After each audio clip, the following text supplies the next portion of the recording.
La rénovation énergétique de son logement, c'est important, mais où en sont les aides publiques? Il y en a énormément et puis ça bouge quand même pas mal. Alors, on vous dit tout avec les experts. Figaro Immo, c'est parti.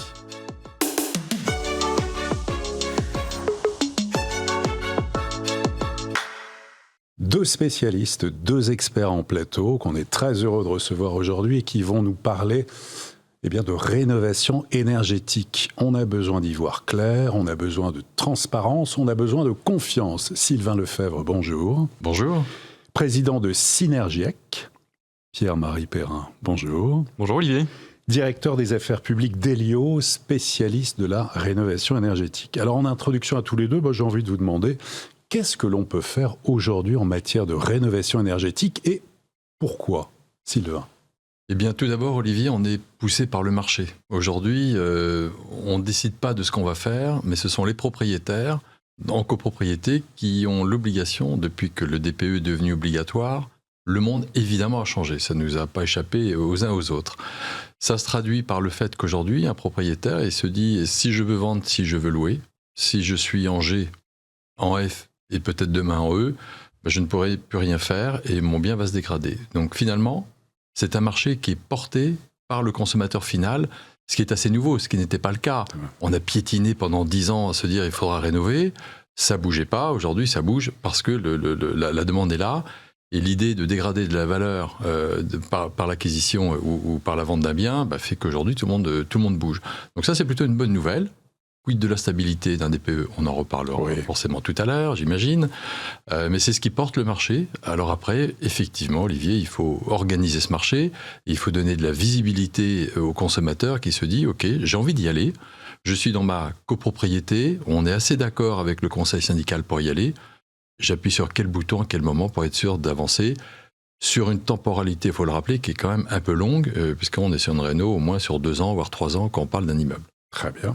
Pierre-Marie, qu'est-ce qu'on peut faire et pourquoi en matière de rénovation énergétique? Alors Sylvain l'a bien expliqué, mais la valeur verte est quelque chose qui est très importante. Aujourd'hui, plus votre bien est bien entretenu, plus il est rénové et plus vous allez le vendre plus cher. L'ordre de grandeur à peu près 10 à 15% d'écart entre un bien qui est rénové et celui qui ne l'est pas. Donc ça doit aider et inciter que ce soit les propriétaires ou ceux qui achètent un logement à rénover. Et il y a beaucoup de choses à faire, notamment aller chercher des aides, qu'elles soient publiques ou qu'elles soient privées, à travers des dispositifs comme les certificats d'économie d'énergie. Et en tout cas, on peut agir. On peut agir sur son logement en changeant son système de chauffage, par exemple. On sait que si on décarbone son chauffage, on va avoir un meilleur confort dans son logement, mais on va pouvoir obtenir des aides en faisant plusieurs types de travaux, comme l'isolation, le changement de système de chauffage, comme on le disait, mais également assurer une meilleure performance énergétique de son logement en termes de confort et en termes de baisse de la consommation énergétique et de ses factures. Très bien. Alors on va justement, on va y aller concrètement. On va voir notamment avec vous, Sylvain, 3 exemples. 3 exemples concrets de rénovation énergétique. On va prendre, premier exemple, c'est un propriétaire qui fait, on va dire, cavalier seul. Explication. Alors le propriétaire, on est dans une copropriété. Et il se dit, moi, voilà, je suis égoïstement, est-ce que j'attends une rénovation globale ou est-ce que je vais chercher ma rénovation seul? Je fais mon changement de fenêtre et globalement, voilà. On voit l'exemple, oui. Voilà. On a pris le détail où on est sur 10 000 euros de rénovation. Isolation intérieure, on perd du mètre carré. Et l'enjeu pour les auditeurs qui nous écoutent et ceux qui nous regardent, effectivement, une rénovation, lorsqu'on isole par l'intérieur et qu'on perd des mètres carrés, selon le prix du mètre carré, selon la ville où on est, l'impact n'est pas le même. Et puis, vous avez des rénovations, on ne peut pas toucher à l'extérieur sur les immeubles remarquables, etc. Ouais. Donc c'est déjà un problème et beaucoup, vous voyez, ce matin, on avait une réunion avec Saint-Gobain qui travaille sur les fines couches d'isolation pour faire en sorte de prendre le moins de mètres carrés et pour accélérer aussi le mouvement. Donc il y a de la technologie aussi là-dedans qui va bouger, qui va avancer. Donc lorsqu'on a un coût de 10 000 sur une isolation par l'intérieur, il va rester 7 000 à charge après ma prime rénov'.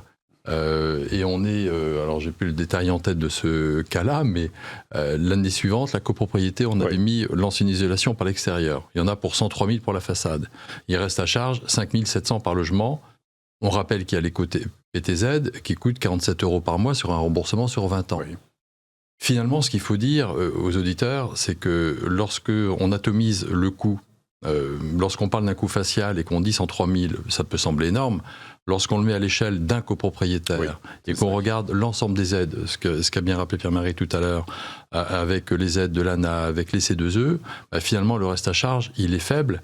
Et en fait, il faut l'exprimer en coût. Là, on va être à 40 ou 50 euros par mois, sans tenir compte de l'économie qu'on va réaliser derrière. Finalement, pour garder un bien qui a de la valeur, le remettre sur le marché, à la vente, à la location ou à la transmission, on est quand même dans une France de propriétaires, on aime bien transmettre un bien de bonne qualité, ça permet de repartir sur 15 ans, sur 20 ans, pour un coût finalement très faible. Et le rôle que l'on a à travers ces exemples-là, c'est de venir, nous, en Assemblée Générale, des copropriétaires, et de dire, voilà, lorsque vous avez un budget de X, avant de partir en paniquant en disant le montant est trop élevé, regardons ce qu'il y a par lot, en fonction des tantièmes de chacun, et observons si en moyenne on va être 30 000, mais je sais qu'on a d'autres exemples à voir tout à l'heure, mais lorsqu'on est à 30 000 euros en moyenne pour un lot d'un copropriétaire, déduction faite des aides, il va rester en moyenne, alors là c'est la moyenne de la moyenne, mais il va rester en moyenne 10 à 15 000 à payer, et ça sur 20 ans finalement c'est moins de 100 euros par mois. Deuxième exemple. Alors, Sylvain. Le deuxième exemple, il arrive, on est sur quelqu'un qui a une étiquette énergétique G, donc on sait plus énergivore. Voilà, on loue plus, on ne vend plus, on peut vendre mais à un prix dégradé dans une copropriété. Là, on est sur un coût global de 421 000 euros dans l'exemple qu'on vous a mis. Là, on a 30 129 si on est précis, 30 000 euros par lot. Ça tient compte effectivement l'isolation, le chauffage, les fenêtres et la ventilation. Là-dedans, lorsqu'on regarde les aides, et c'est notre travail d'aller chercher les aides pour le compte du propriétaire, on prend MaPrimeRénov', donc toutes les aides de l'ANA, on met évidemment, on va chercher les C2E que l'on peut aller chercher là-dessus, et il va rester 10 000 euros par lot. L'éco-PTZ distribué par le monde bancaire, alors quelques banques le distribuent, sans rentrer dans le détail, là pareil, sur 20 ans, on est à 43 euros par mois. Donc la question que doit se poser nos auditeurs, c'est de se dire, est-ce que je suis en G aujourd'hui, je ne peux rien faire de mon bien, et pour 43 euros par mois, je retrouve un bien qui va être rénové, qui va reprendre une étiquette C, donc là je repars pour un long terme, et je retrouve un bien vendable, louable et transmissible. Très bien. Et pour nos téléspectateurs, auditeurs aussi, on fait de la radio, mais aussi téléspectateurs sur Figaro TV. Bien sûr. Dernier exemple, le troisième. Alors le troisième, on est sur un montant, c'est un appartement à Toulouse, qui était classé F, évalué à 215 000 euros. Pour passer en D, alors je rappelle, il est en F, donc F arrive bientôt, la fin des F, comme on a connu les G. 2028, logiquement. Oui, mais ça va arriver très vite, le temps de s'organiser. Et pour passer à la classe D, on avait dit qu'il y avait 215 000 euros de travaux. MaPrimeRénov', 13 000 euros, certificat d'économie d'énergie 6 000, il reste à charge 5 000. 5 000 euros sur 20 ans, en éco-PTZ, c'est 31 euros par mois. Donc faut pas paniquer sur un montant facial, faut venir voir les professionnels, évidemment, Elio également, et se dire, faisons le calcul, d'un point de vue collectif, il faut privilégier, quoi qu'il arrive, si on peut commencer à déjà donner quelques conseils, il faut impérativement privilégier la réno d'ampleur et avoir une vision copropriétaire et globale et pas jouer perso, parce qu'on arrivera vraiment à quelque chose de solide dans le temps sur une copro globale rénovée. Merci en tout cas Sylvain pour ces exemples très concrets. On va passer la balle à Pierre-Marie Perrin. Vous faites régulièrement un baromètre justement sur la copropriété et la rénovation énergétique. Quels sont les principaux enseignements à en tirer ? Alors on a plusieurs enseignements et le premier qui est très positif. C'est-à-dire qu'aujourd'hui, il y a 58% des Français qui sont au courant de toute la législation et la réglementation sur le DPE. C'était 50% en 2023. On progresse. Donc on progresse. Donc il y a une meilleure connaissance, que ce soit des dispositifs, mais également des contraintes. Et ça, c'est important. En revanche, on voit des signaux qui sont plus faibles, notamment on voit que 35% des Français sont prêts à mettre entre 1 000 et 5 000 euros dans leur logement pour de la rénovation énergétique. C'est une baisse quasiment de 13 points entre 2025 et 2023. Donc c'est énorme. Comment est-ce qu'on l'explique cela ?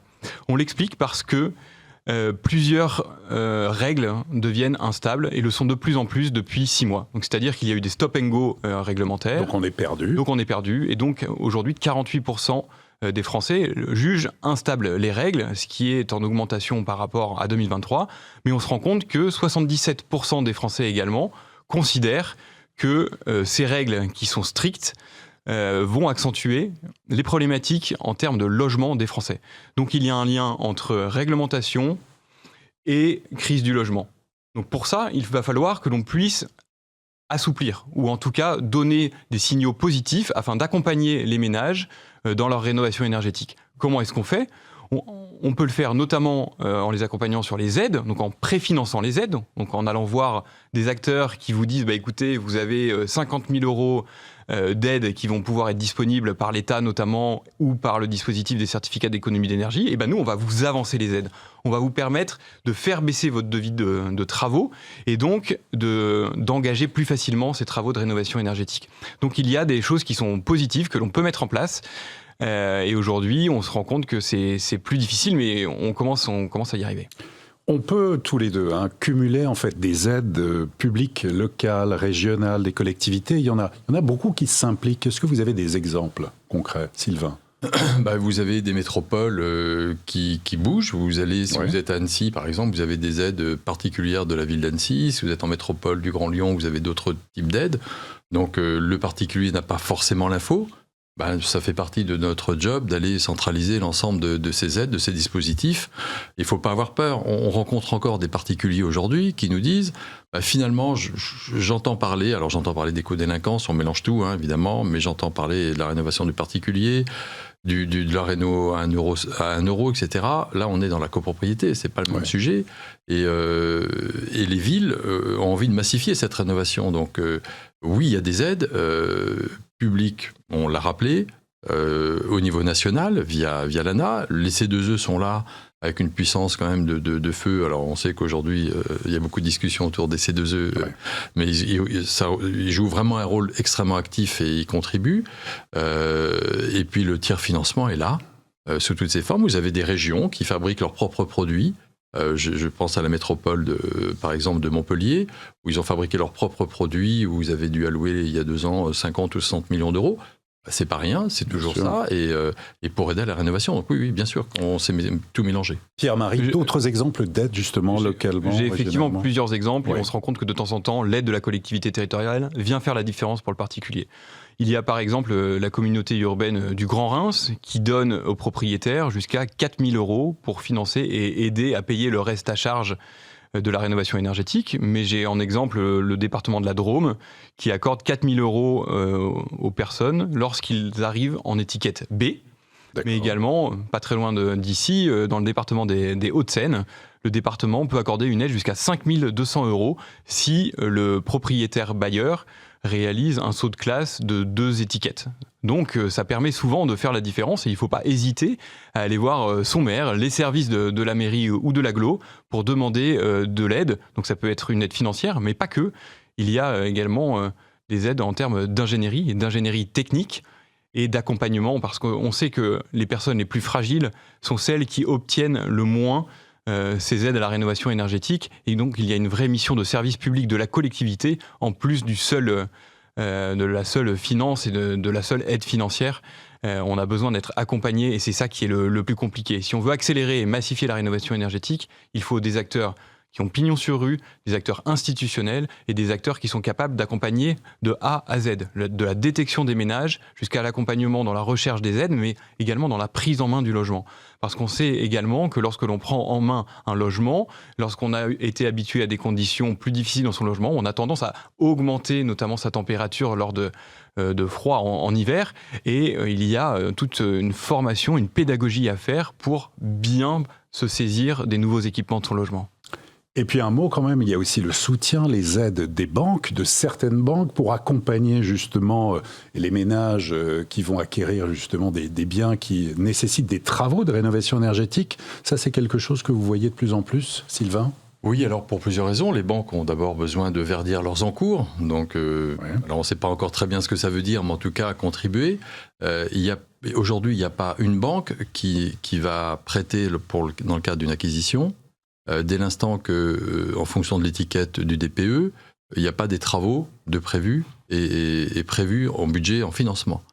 Donc ça, c'est plutôt une bonne nouvelle. Ça veut dire qu'on refuse de financer dans le monde bancaire aujourd'hui une maison ou peu importe, ou un appartement dégradé qui serait moins cher, sans prévoir le coût d'après des travaux, de telle sorte à protéger finalement le consommateur, soit l'empêcher d'acheter parce qu'il n'a pas les moyens d'avoir une enveloppe travaux, ou en tout cas de prévoir les travaux de telle sorte à ce que son bien demain puisse être revendable en cas de pépin.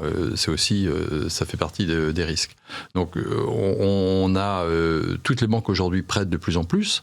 Là où on passait sur des prêts consommation sur des durées courtes pour faire des travaux à des taux qui n'étaient pas les taux du prêt immobilier, aujourd'hui on en revient et on prête. Alors il y a les co-PTZ, il y a le CoPro100 des banques spécialisées, des caisses d'épargne, de Mofinance, on peut les citer, qui sont des banques bien identifiées dans le monde de la rénovation de la copro.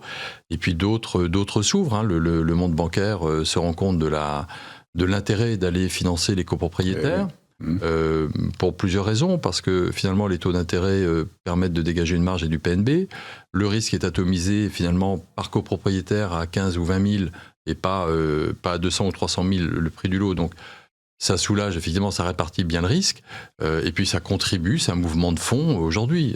On rappelle que tout ça n'existe que parce que le DPE est stable et que malgré les turpitudes autour du DPE, c'est le seul socle commun qu'on a aujourd'hui qui permet de se dire, ok, c'est la vigie, quoi. On a quelque chose de visible avec le DPE et ça nous maintient et ça pousse les consommateurs à avancer. Alors, il est stable, sauf qu'à partir du 1er janvier 2026, bah oui, il faut en parler. La méthode de calcul va changer. Concrètement, qu'est-ce qui va changer, Pierre-Marie? Concrètement, vous avez des logements qui étaient en F ou en G qui vont changer d'étiquette au DPE parce que le coefficient d'énergie primaire va passer de 2,3 à 1,9. Donc il y a quand même un sens à cela. La première des choses, c'est que c'est un engagement qui est pris au niveau européen, donc on s'aligne sur des directives européennes, mais également parce qu'il est quand même assez intéressant de voir qu'on favorise l'électrification des usages, donc elle l'est dans beaucoup de pans de la société, mais dans le logement, c'est aussi intéressant parce que c'est une énergie décarbonée et c'est une énergie locale. Ce qui veut dire aussi concrètement que 850 000 logements vont sortir en fait du parc des passoires thermiques, en gros. Ils en sortent à partir du 1er janvier 2026. Exactement. Chauffés à l'électricité. Exactement. Ouais. Donc elles vont en sortir et donc il va falloir faire une déclaration ou en tout cas demander ce passage et ce changement d'étiquette au DPE pour pouvoir s'en prévaloir et passer son logement. C'est à peu près 850 000 logements, donc c'est pas anodin. Donc comme quoi, il faut aussi comprendre que l'on peut adoucir, adapter, tout en maintenant un cap et une directive très claire. Oui. Qu'est-ce qui permettrait, Sylvain, de fluidifier justement toute cette rénovation énergétique, de massifier? Je reviens juste sur le DPE. Finalement, c'est pas choquant. Je partage le point de vue de dire que c'est une évolution en fonction des énergies fossiles, pas fossiles. Et puis finalement, de toute façon, le marché n'est pas adapté à faire la rénovation de 100% des biens qui devraient l'être. Donc c'est finalement un constat de se dire on blanchit entre guillemets une frange de propriétaires qui vont pouvoir relouer dans de bonnes conditions en étant dans la légalité, etc. Et on peut finalement peut-être se réjouir sur ce côté-là en pensant à tous nos jeunes étudiants et autres qui vont peut-être trouver un logement plus facilement parce que ces biens-là vont être à nouveau mis sur le marché.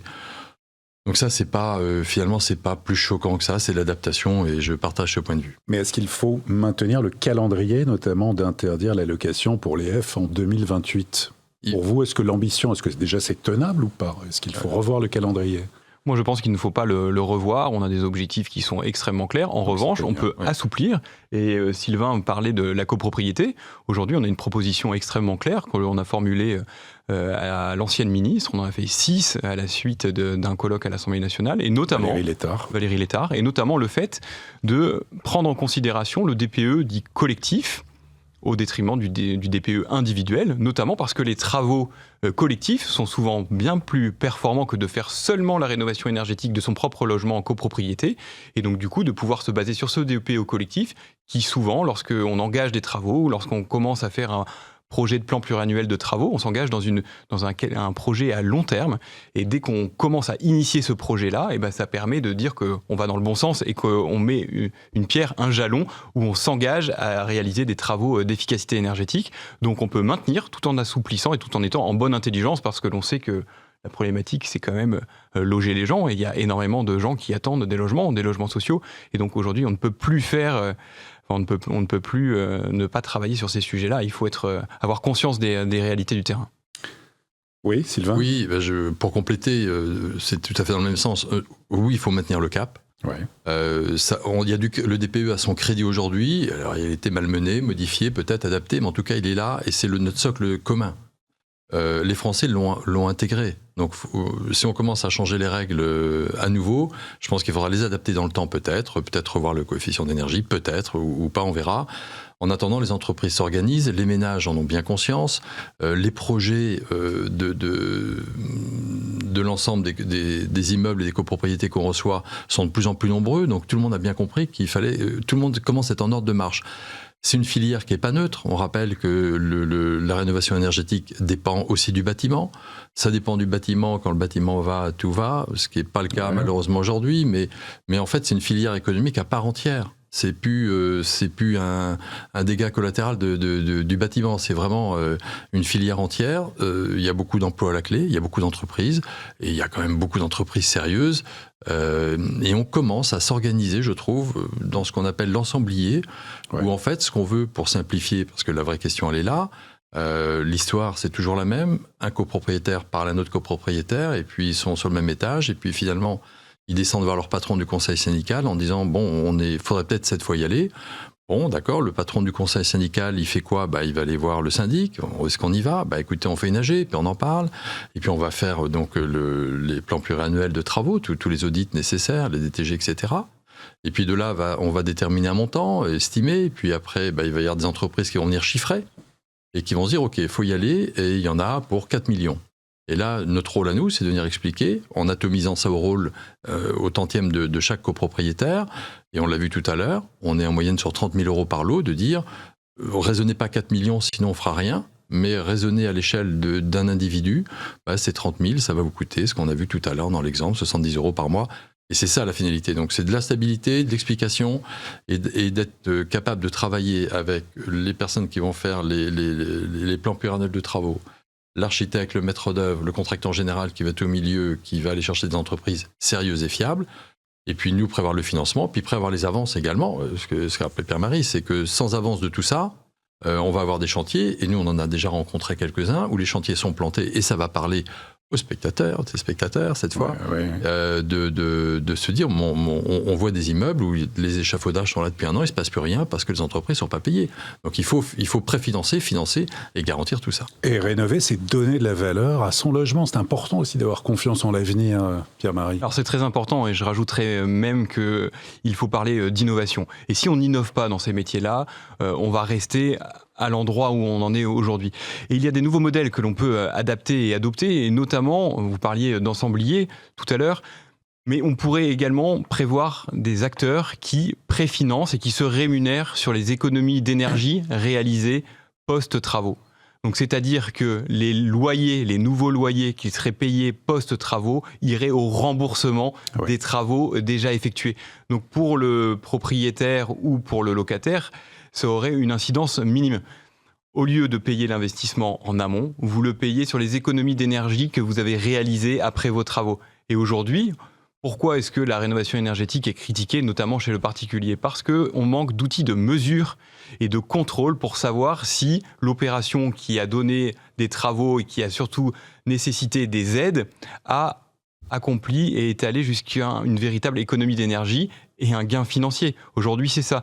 Il faut que des acteurs puissent s'engager sur la performance énergétique et sur les économies réalisées financières et économies d'énergie. Si on arrive à faire ça et qu'on arrive à créer ce nouveau modèle avec des banques, avec des acteurs comme Synergie, avec d'autres acteurs, les Français auront plus confiance. Et la stabilité est nécessaire, parce que qui dit stabilité dit financement. Et on le voit.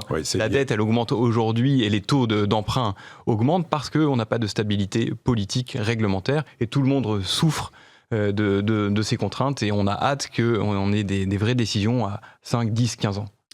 Pour terminer, peut-être tous les deux, des conseils pratiques, vos conseils, vos priorités avant de se lancer en matière de rénovation énergétique. Sylvain. Alors, d'abord, avoir les audits énergétiques importants pour se dire, pour bien situer l'ampleur. Ouais. Et déjà, premièrement, considérer qu'il faut vraiment aller sur une rénovation d'ampleur et pas jouer perso. Il faut jouer collectif dans la copropriété. C'est le meilleur moyen d'avancer sérieusement et efficacement. Donc, c'est déjà bien analyser ça. Et puis derrière, prendre soit un contractant général, un maître d'œuvre, un architecte sérieux, de renom, qui va faire des vrais devis. Quand je dis vrais devis, ça veut dire des devis en tout cas avec des entreprises derrière stables, solides, avec des entreprises qui savent intervenir aussi en site occupé. C'est pas simple quand vous êtes occupant et qu'une entreprise vient chez vous changer les fenêtres, etc., isoler, donc votre logement, vous allez où, vous faites quoi? Donc tout ça, ça s'organise. On travaille aussi avec des entreprises qui savent piloter ce type de projet. Donc ça, c'est pas neutre. On a vraiment un lien au quotidien. Et puis, être sûr, avant de donner le go, d'avoir le financement de la totalité de la chaîne, entre les aides, on l'a dit, l'ANA, les C2E, les tiers financements en région, et puis le reste à charge. Et de se dire, voilà, on a une dépense de 100, on doit avoir un revenu de 100 à mettre en face. Et à partir de là, on a le bon pour approuve. Et là, on peut commencer. Pierre-Marie, les conseils pratiques. Le premier conseil, c'est de se tourner vers des interlocuteurs qui ont pignon sur rue, crédibles, et notamment, je pense aux espaces France Rénov' et à tous ceux qui nous écoutent. Il y a dans les collectivités, dans les mairies, des espaces France Rénov' qui sont là pour vous conseiller, qui sont là pour vous accompagner, et en tout cas pour faire le premier pas dans vos démarches de rénovation énergétique. La deuxième des choses, c'est qu'il faut absolument que les dispositifs soient mieux compris et soient beaucoup plus clairs pour les Français. Aujourd'hui, il y a un boulgui-boulga, il y a un mélange de toutes les aides, elles changent en permanence. Et si on a de la clarté, si on a un cap, on réussira à atteindre les objectifs et on réussira à redonner confiance. On l'a vu dans le sondage que j'expliquais tout à l'heure. Si les citoyens n'ont pas confiance, ils ne s'engagent pas dans des projets. Donc une fois qu'on aura ça, on pourra redonner de l'élan à cette filière. Et puis également, on a un peu parlé tout à l'heure, mais la formation, la crédibilité et l'accompagnement tout au long du projet, comme l'expliquait Sylvain, est un critère qui est essentiel. Il faut être pris en main de A à Z pour bien réussir une rénovation énergétique. L'accompagnement qui reste donc pour tous les deux, en tout cas la clé pour cette rénovation énergétique. Merci pour vos éclairages à tous les deux. Merci beaucoup Pierre-Marie Perrin. Merci beaucoup Olivier. Sylvain Lefebvre, merci beaucoup. Merci Olivier. Et à très bientôt pour une prochaine émission de Figaro Immo.